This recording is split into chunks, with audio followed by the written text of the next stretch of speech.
Learning more about how the Minnesota National Guard is involved in the investigation into that major cyber attack in St. Paul. Just 24 hours ago, St. Paul declared a state of emergency because of it. Ian Russell joins us live from St. Paul with new details tonight. Ian?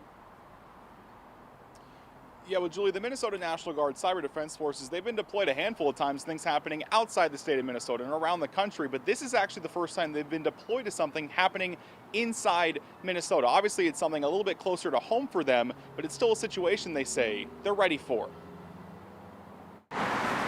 In Minnesota's capital city, So yeah, it's definitely an emergency.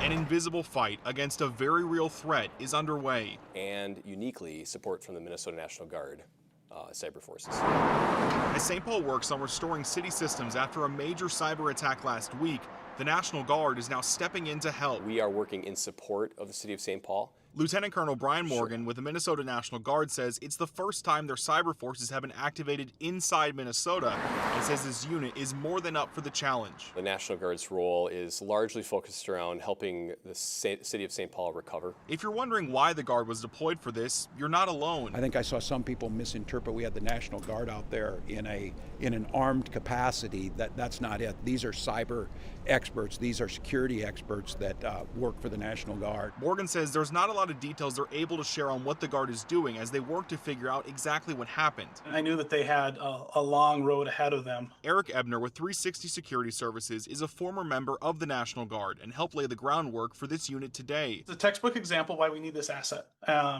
Well-trained, mission-ready, able to jump in. Many of the dozen or so people who deployed for this work in the private sector, Morgan says, using their expertise to respond to this threat.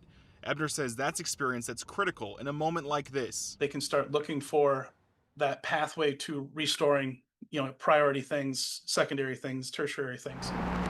A long road ahead to fix the damage done by this so far invisible enemy. But the response here is front and center. Everyone is working towards the same goal of restoring services to the people of St. Paul as soon as possible and as securely as possible.